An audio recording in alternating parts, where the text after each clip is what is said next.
Back to Morning Footy, our very own Fabrizio Romano joins us now. Ciao, Fabrizio. It's so good to see you. What did you say earlier? Ciao. Ciao. Ciao, Bomber. Ciao, Bomber. What's that? Ciao, Ask Bomber. Fabrizio. Fabrizio, what's a Bomber?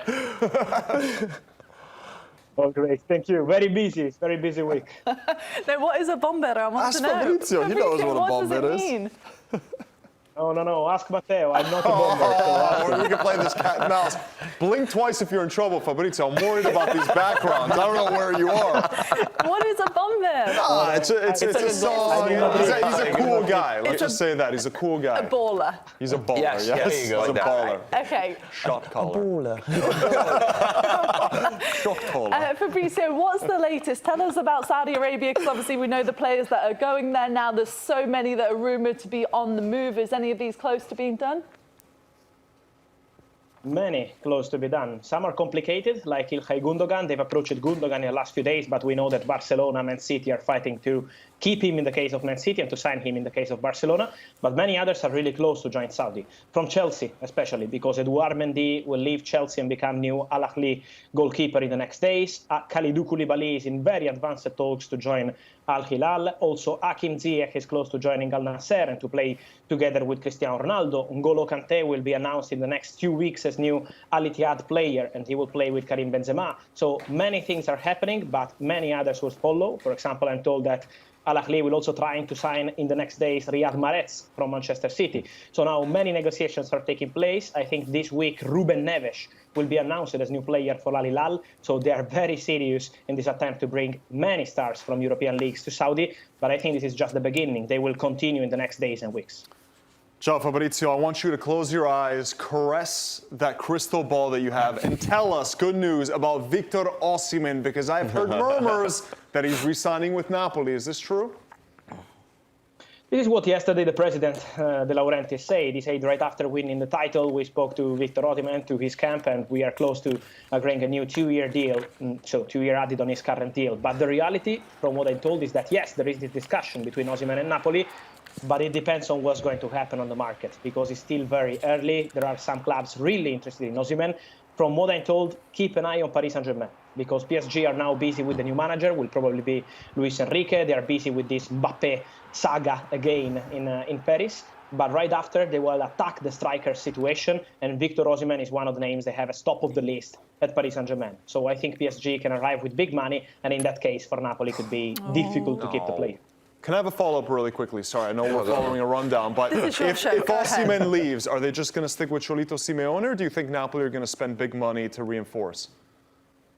No, they will sign one more striker in that case, for sure. Of course, they want to keep the same structure, so to have Simeone, Raspadori, but also one more striker in case Victor Osimhen leaves. The names we can mention as top target is Jonathan David from Lille. He's a player really appreciated by Rudi Garcia. He's a player they love into the club, especially in the scouting department. And so keep an eye on Jonathan David. From what I'm told, he's around 60-65 million euros, the asking price from Lille. So not an easy deal, but in case Osimhen leaves, I think this could be a concrete possibility for Napoli. Another player they appreciate is Beto from Udinese.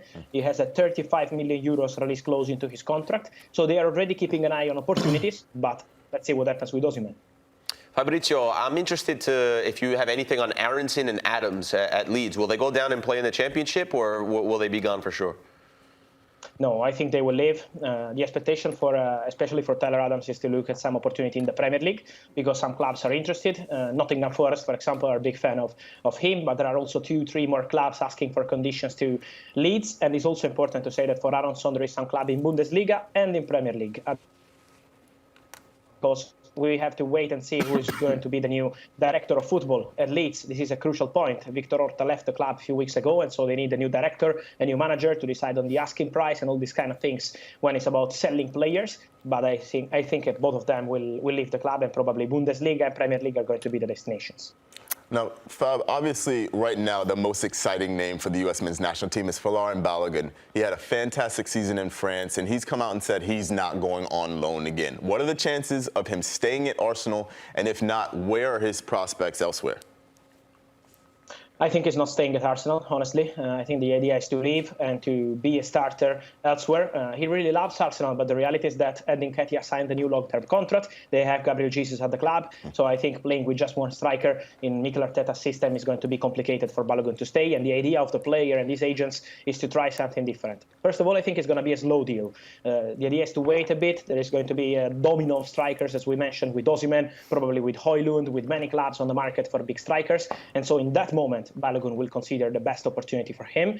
From what I heard, there will be a meeting next week between his agents and Arsenal to decide on the asking price. About clubs, we can mention French clubs because Monaco and Marseille are interested. German clubs, especially with Red Bull Leipzig, but their priority is opened up from Lens. And Italian clubs too, because Inter and Milan, both Milano clubs, are exploring this possibility. They are still waiting to understand how much is going to be the asking price. We know both clubs don't have big money to spend on the market, so it depends on the asking price. But for Balogun, there are really many clubs in the race. I think this is something for July, not for now, but he's going to be on the move. Another name, Fabrizio, has made the headlines is Min-jae, the best defender in Serie last season with Napoli. I saw that he has quite a low buyout. So is it Bayern Munich? Is it a club in the Premier League, or can Napoli keep him? No, I think he's going to leave. The release clause is going to be valid in the first 2 weeks of July, so 15 days. And the idea is to go to Bayern. At the moment, the agreement between Min-jae and Bayern is really close. It's about the final details on the contract, but everything is almost agreed. The salary is going to be around 9-10 million euros net per season. This is a huge salary for a centre-back. And so this is how Bayern changed the story around Kim, because Man United were the big favorites to sign him, but never made that kind of proposal. Then Bayern entered the race, and now they are on the verge of reaching full agreement with Min-jae, and so they are the big favorites. Let's remind the release clause is around 50 million euros. So Napoli will get 50 million euros for Kim in case, as expected, they will trigger the clause in the first 2 weeks of July. Oh, I don't want to see Kim leave Napoli. This is not very good news for you. Osimhen leaving. Fabrizio, tell me good news then. Who's the replacement there for Kim?